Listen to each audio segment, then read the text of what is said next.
All right, so this video is part 4 in a series of videos about intercultural competence, and now we're going to look at skills, the types of skills that you need to be thinking about and actually focusing your attention on if you want to become more productive, more effective, and happier working with people from other cultures.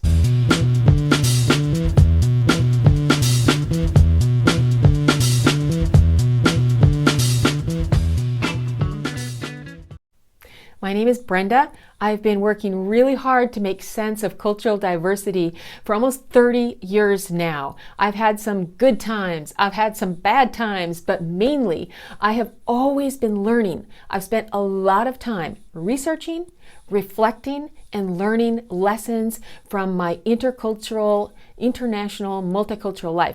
So on this channel, I make videos to share my experience with you because I want to give you a shortcut to becoming much more competent interculturally and much more effective, much faster than I have. Okay, so which skills do you need to work better with people from around the world? I'm going to show you a list, and I just want you to kind of pick out 3 of those skills that you think are especially important to you right now.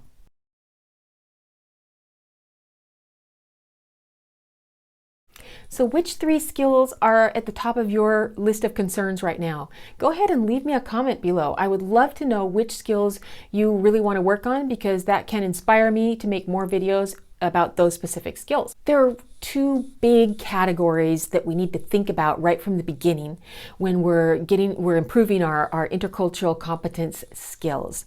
One of those has to do with critical thinking and the other one has to do with intercultural communication. So let's look at both of those.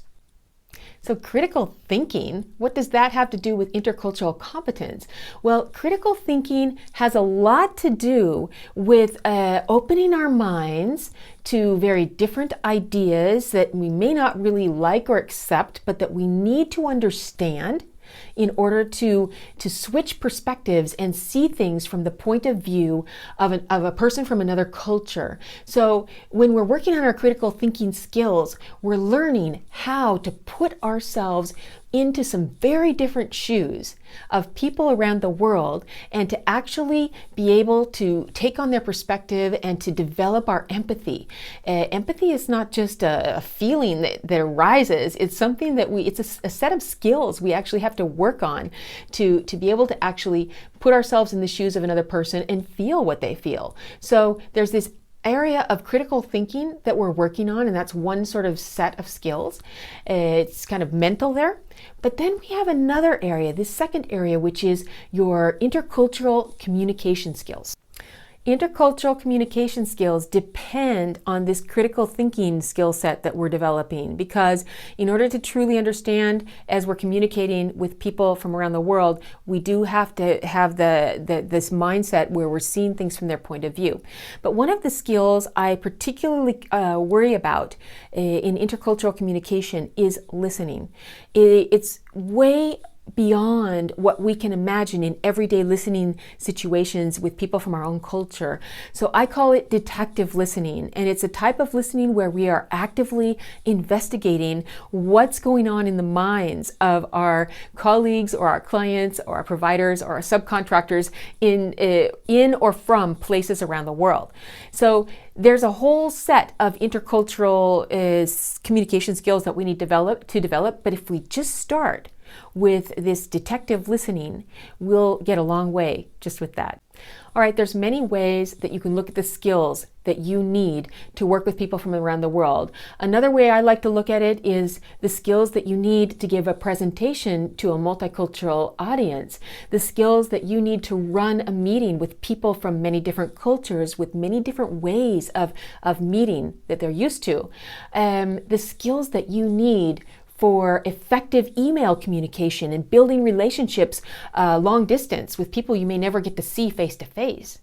The skills that you need for giving feedback to people from very different cultures who have very different ideas about whether or not you can actually give feedback, and if so, how you should do it.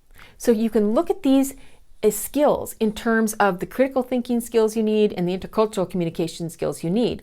But you can also look at the skills in terms of each different type of situation that you are working in multiculturally and what skills you need to do better, to improve, to be more effective and appropriate in each of those situations.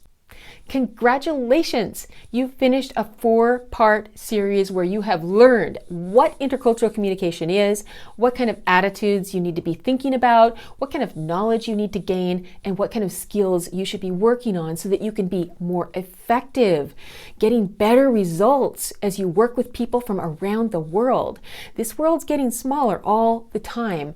We're interfacing more and more with people from cultures that are difficult for us to actually imagine what they mean and what kind of dynamics are going on under the surface behind the everyday interactions that we're having. So we need intercultural competence more than ever, and I want to congratulate you for making this start.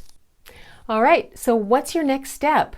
Please leave me a comment below and let me know, where do you plan to start?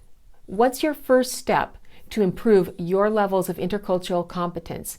I'll be looking at those comments. I'll get back to you on your comment, and that will give me inspiration for future videos and future articles. Thanks for joining me. Please subscribe to this channel. You'll be first in line for more videos like this. And if you liked it, I would love it if you'd click like. Thank you.